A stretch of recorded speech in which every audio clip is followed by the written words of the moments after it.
Yo tata lamuka tonga etaniye elenge lamuka taniye yozali kolala na yo na pongi ya masumu lamuka tongo etaniye yozali kolala na yo na pongi ya masumu lamuka tongo etaniye oh elenge lamuka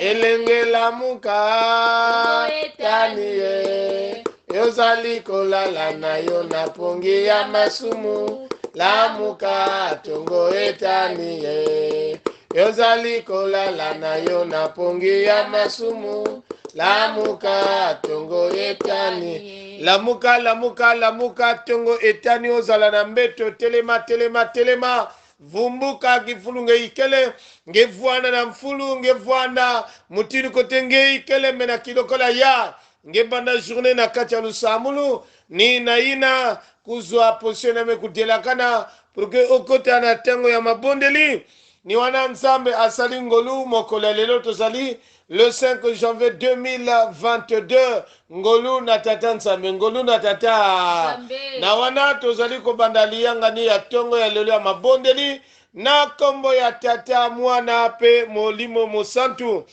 Heureux l'homme qui craint l'Éternel, qui trouve un grand plaisir en ses commandements. Sa postérité sera puissante sur la terre. La génération des hommes droits sera bénie. Amen. Amen. Amen. Amen. Beto kekuzwa konti kintuadi numéro 22. 22 konti kintuadi to zali ya kotelema betu kena kotelama konti kintuadi numéro 22.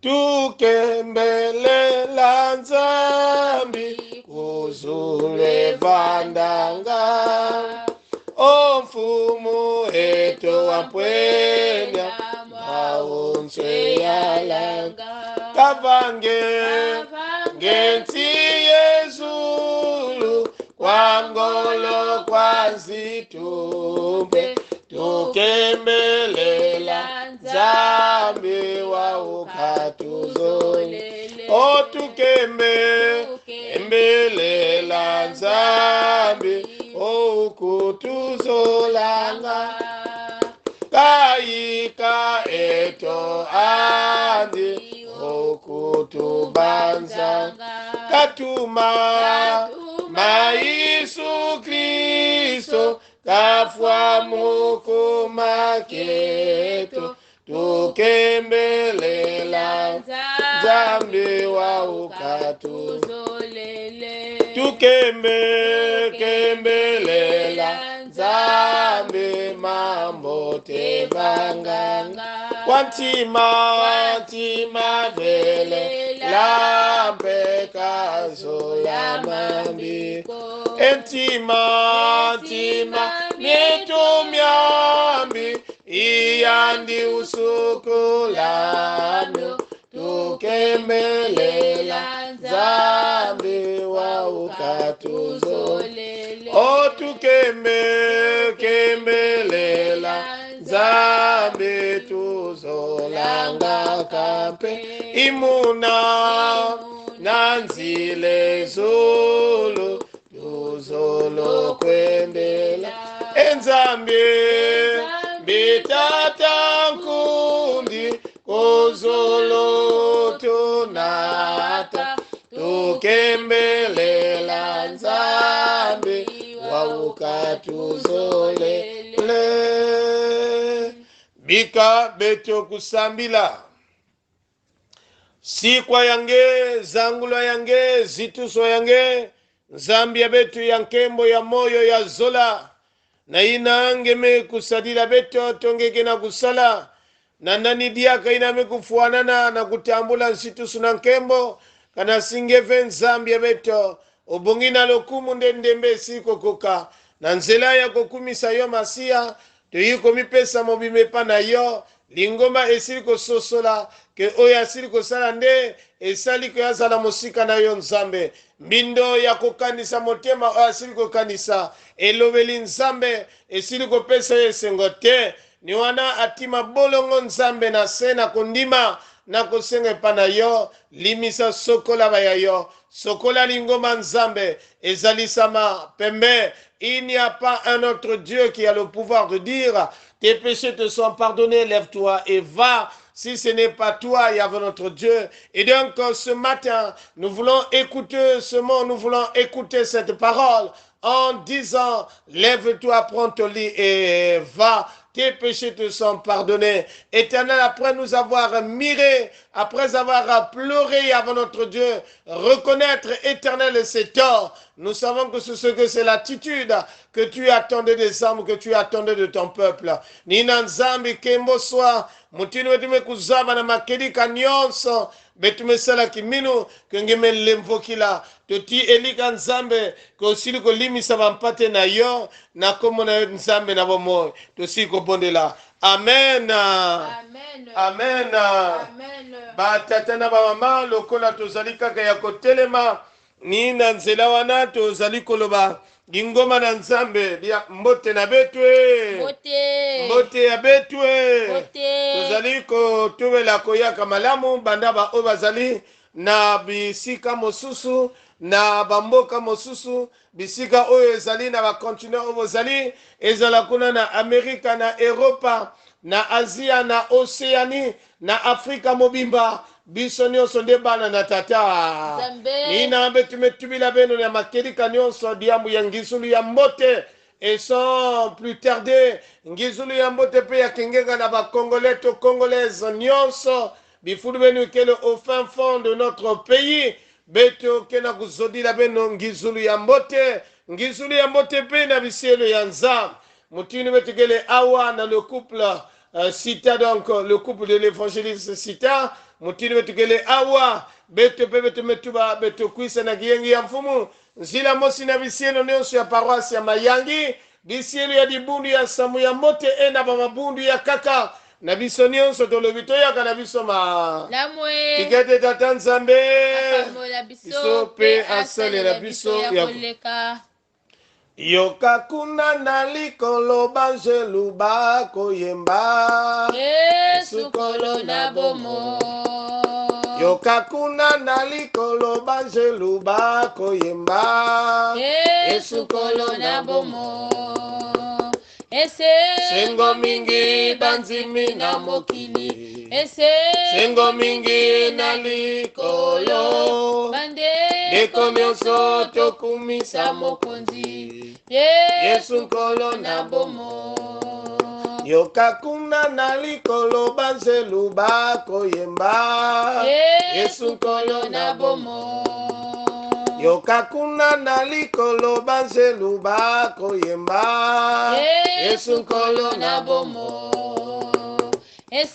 Sengo mingi bandimi na mokili Sengo mingi na likolo Deko nyonso tokumisa mokonzi Yesu nkolo na bomo Esengo mingi bandimi na mokili Sengo mingi na likolo Deko nyonso tokumisa mokonzi Yesu nkolo na bomo na Yiswe na wana tozali kosenga na mamalongi azali kobondela liboso ete toyoka maloba na nzambe na ntongo ya lelo ngekele nzambe azola ngekele nzambe ya moyo o tata nzambe iki betolena kufutelana nge kaka ni matondo na kilumbu ya mpamba ngeme kupesa katikati na beto jibundu mekuyoza ma imeni samuti ya venzambi bakuwa nzinga yange oto majange kimpeve mfumu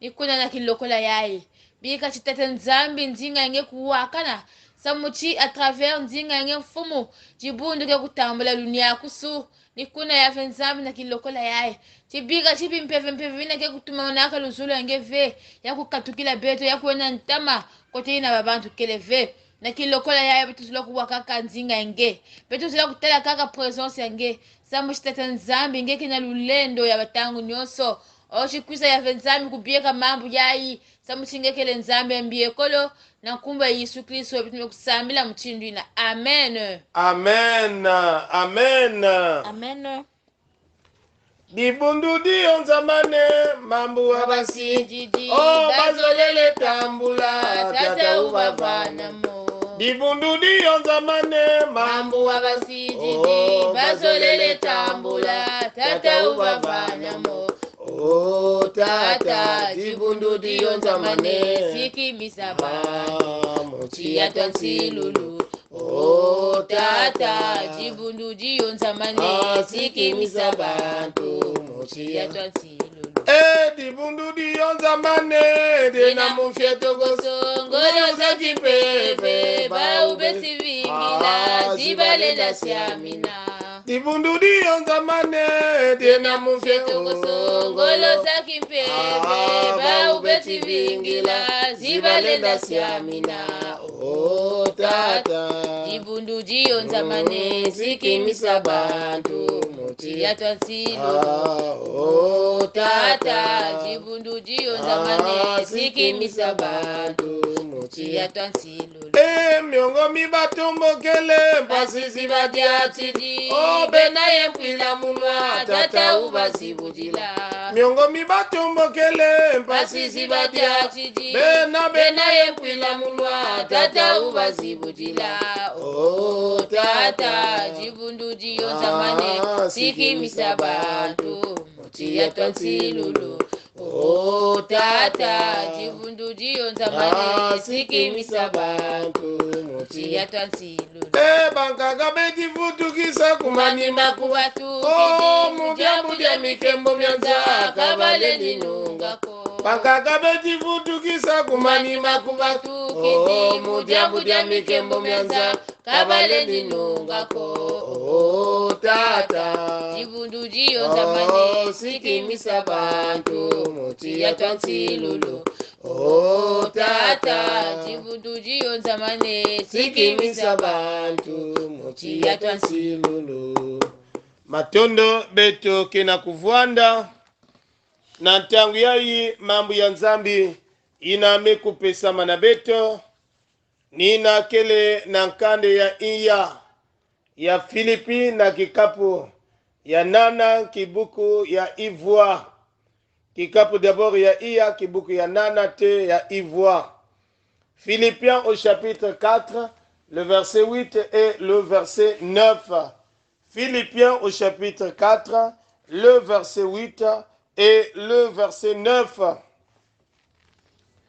Ina betu metalaya betu ketanga ntete na ndinga ya bwala bampangi na kumanisa beno banza kaka mambo nyonso ina kele ya mbote pe ina melunga na kuzonzila mbote na meso ya bantu mambo nyonso ya cheleka ya buzitu ya kudedama ya kuvedila ya kitoko pe ya nsonive malongi nyonso ina beno longo kaka na munu pe bifu nyonso ina beno kuzwaka na munu beno sadila ya mambo nyonso ina beno kuwaka na munu pe ina beno talaka na munu na kusala beno sala ya na ina nzambi ina kepesaka beto kizunu ke vwanda na beno. Philippiens au chapitre 4, le verset 8 jusqu'au verset 9. Faisons la lecture au nom de notre Seigneur Jésus-Christ. Nous sommes à la page. Au reste, frères, que tout ce qui est vrai, tout ce qui est honorable, tout ce qui est juste, tout ce qui est pur, tout ce qui est aimable, tout ce qui mérite l'approbation, ce qui est vertueux et digne de louange, soit l'objet de votre pensée. Ce que vous avez appris, reçu et entendu de moi, et ce que vous avez vu en moi, pratiquez-le, et le Dieu de paix sera avec vous, et le Dieu de paix sera avec vous. Parole du Seigneur. Amen. Amen. Lumingu nyonso yai batata na bamama di bundu ya tata nzambi beto kele na kati ntu ya diambu ina beto nyonso mekuzaba mekutubila beto mutindi ya. Pour une bonne et heureuse année, pour une bonne et heureuse année, pour na mobu malamu na esengo samu na mvula ya mbote pe ya kiese batata na bamama di bundu ya tata nzambi kana si beto zola kuvivre to beto zola kuvwanda kulutisa mvula ya mbote ya kiese ya kizunu.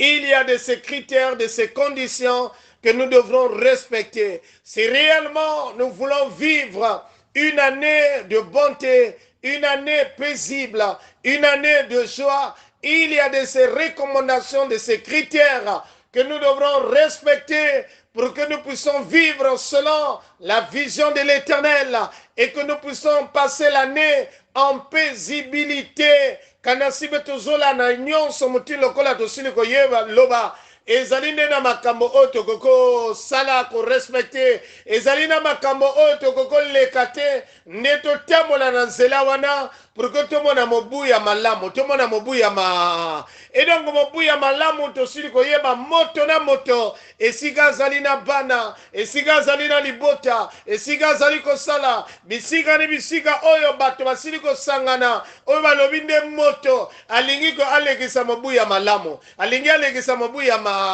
alingi amona mobu ya malamu alingi ko mobu oyo tosili kobanda ya 2022 nde alekisa yango ya malamu. Et donc soki ezali na moto oyo nde alingi alekisa mobu ya malamu te esika ozali tombola mosapi esika ozali tombola mosapi yo moto olingi kolekisa mobu ya malamu te yo moto olingi kolekisa kaka mobu ya mobulu to ya mawa ya kolela na kolela tombola mosapi nayebi ko soki tolingaki tokutana soki tolingaki kokutana ezali na moto te oyo kotombola mosapi na koloba ye alingi kaka lekisa mobu ya kolela na kolela. Et donc na kati ya vision na biso nyonso ezali que il faut tolekisa mobu ya malamu. Et donc c'est ce que le Seigneur aussi nous veut. L'Éternel aussi veut que tu puisses passer une année de paix. C'est selon la vision de l'Éternel. Parce que l'Éternel ne nous veut pas le malheur, mais le contraire, il est en train de lutter pour notre bonheur. Car Dieu a tant aimé le monde,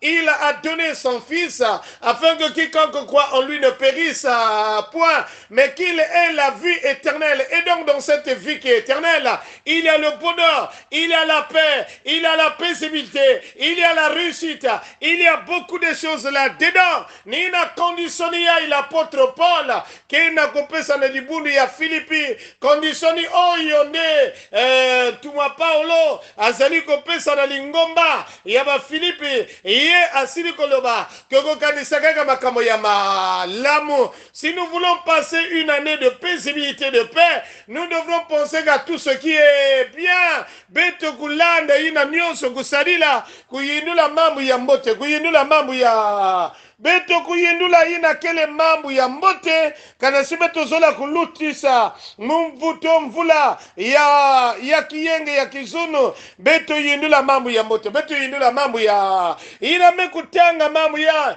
Je me suis rendu compte, si nous les hommes de Dieu, si nous les enfants de Dieu fidèles, nous sommes en train de penser qu'uniquement le bien et imaginez, regardons, suivons seulement le bien, mais il y a de ceux en quelque part qui sont en train de penser aussi le contraire. Il y a de ceux qui sont en train de penser que du mal, de faire du mal aux autres. Mais là, l'apôtre Paul est en train de nous exhorter. Nakutuba. Et la paix de Dieu, mutini metume kusaba kiyenge ya tatanzami na mekulutila bansaïs nyonso. Dans le verset 7 et le verset 8, au reste frère, que tout ce qui est vrai, tout ce qui est honorable, tout ce qui est juste, tout ce qui est pur, tout ce qui est aimable, tout ce qui mérite l'approbation, tout ce qui est vertueux et digne de louange, soit l'objet de vos pensées, soit l'objet de vos pensées. Là, l'apôtre Paul n'a pas mentionné ce qui est mauvais, mais il a parlé de tout ce qui est bon. tout ce qui est aimable soit l'objet de notre pensée, soit l'objet de notre objectif. Si nous voulons vivre une année de paix, et donc aussi, nous sommes en train de penser que les sujets de paix, nous sommes en train de voir que les hommes, c'est-à-dire l'objectif, parce que avant que moto a commettre acte à sala likamo, yangonde akanisaka yango, yangonde akanisaka. Et donc tout sort de la pensée, tout va sortir de la pensée. Tout ce que tu vas penser, c'est ce que tu vas exécuter. Et donc si tu penses que du bien, si tu penses qu'à tout ce qui est agréable, bien aimé, tu feras que du bien et que tu vivras qu'une année de paix, une année de bonté, une année de paisibilité, de bonté, une bonne année et heureuse année, au cas où si nous pensons le bien, au cas où si nous pensons à tout ce qui est bon.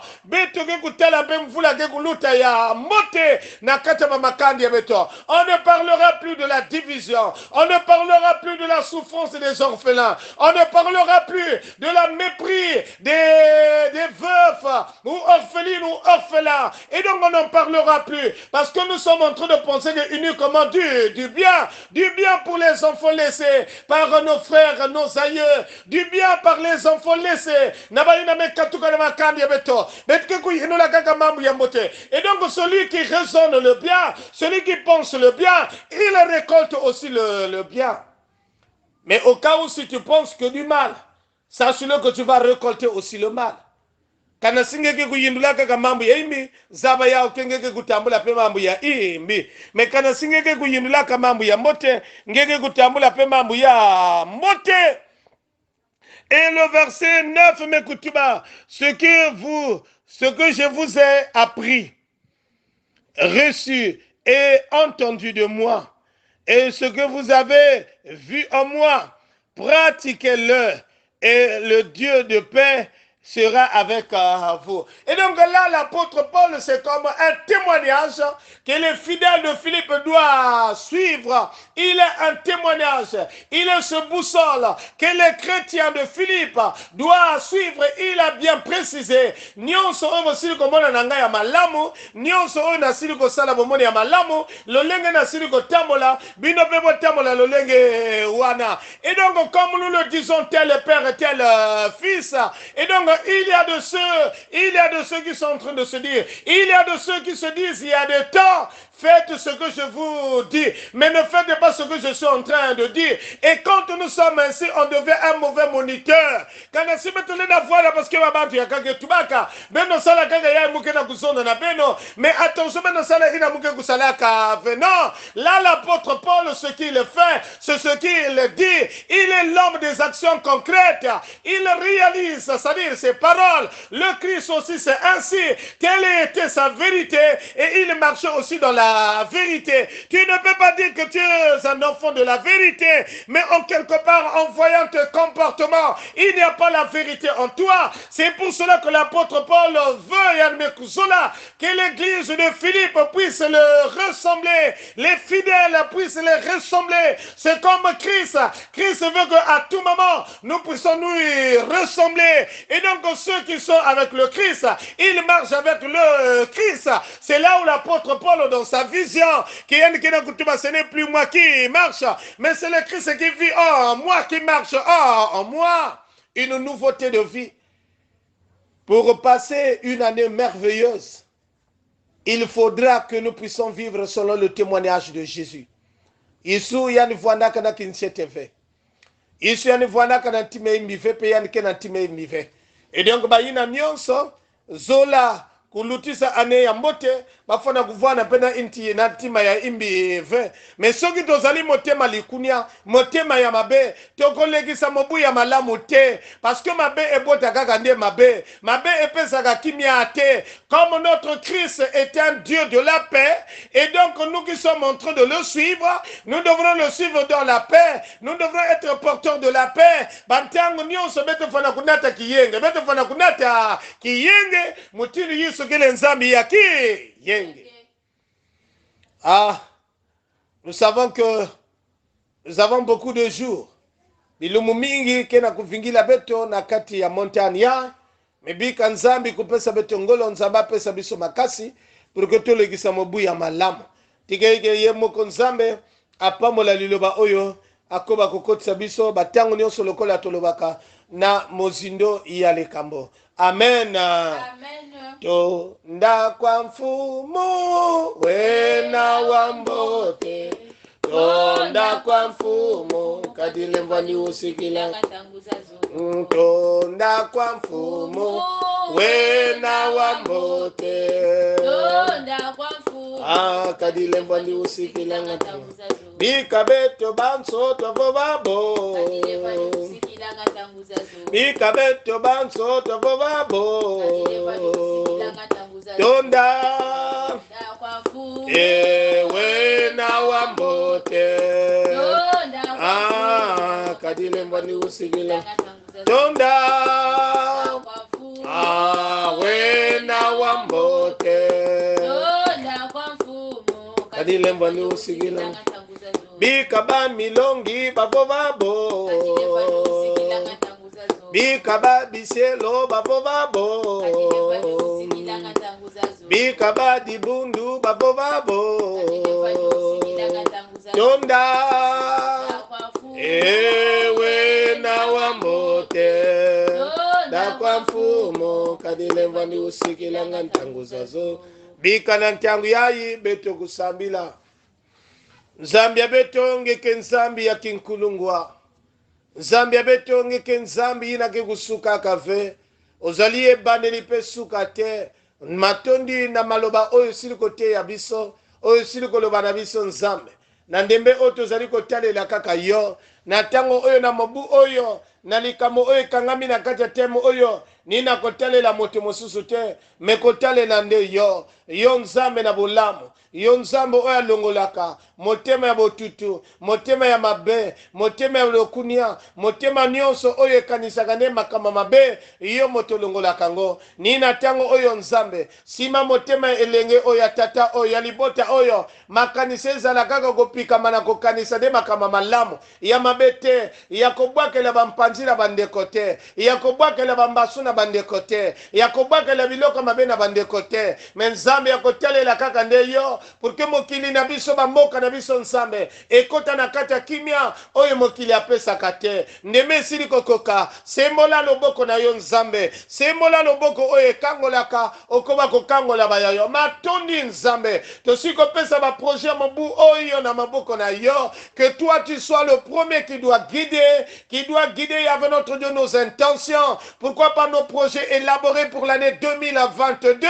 Nous voulons que tu sois la tête et que tu gouvernes en tout et pour tout. Il n'y a pas un Dieu au-dessus de toi, Seigneur. Nous savons que tu connais les projets que ce dernier a élaborés. Les projets que Yahvé notre Dieu, ce monsieur a élaborés pour ses enfants, pour son foyer, pour son ministère. Éternel, tu connais tout ce qui est du projet de tout en chacun, éternel. Mais que tu sois la tête.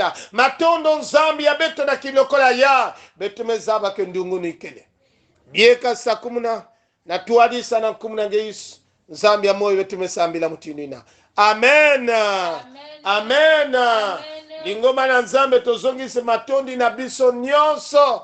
Na nzambe oyo azali kopesa biso makasi bisika oyo bozali vraiment tozali kotonda nzambe akumisama tokobaka kolanda bakitu na biso ya tongo liboso kende na mosala obanda mosala bisika ni bisika ozali tia écouteur yoka maloba na nzambe pikama na maloba na nzambe elonga na bana na nzambe zana maloba na tata edongo na tango oyo tigete tosala losambo na nkolo na simande tokosengela bino mapamboli. Notre Père qui es aux cieux, que ton nom soit sanctifié, que ton règne vienne, que ta volonté soit faite sur la terre comme au ciel. Donne-nous aujourd'hui notre pain de ce jour. Pardonne nos offenses, comme nous pardonnons aussi à ceux qui nous ont offensés. Et ne nous laisse pas entrer en tentation, mais délivre-nous du mal, car c'est à toi qui appartient le règne, la puissance et la gloire au siècle des siècles. Amen. Recevons la bénédiction de la part de notre Seigneur Jésus-Christ. Que lui-même, le Seigneur de gloire, le Seigneur de paix, qu'il vous bénisse et qu'il vous garde maintenant et éternellement au nom de Jésus. Peuple de Dieu, soyez en paix parce que la présence de notre Seigneur est là. Amen. Kilumbu ya mbote na beto nyonso ina mevoa na beto ni tatalongi sita bikumu gavani Apollin accompagné de Mamalongi sita vani mutino ke tubaka yao au carré. Merci beaucoup.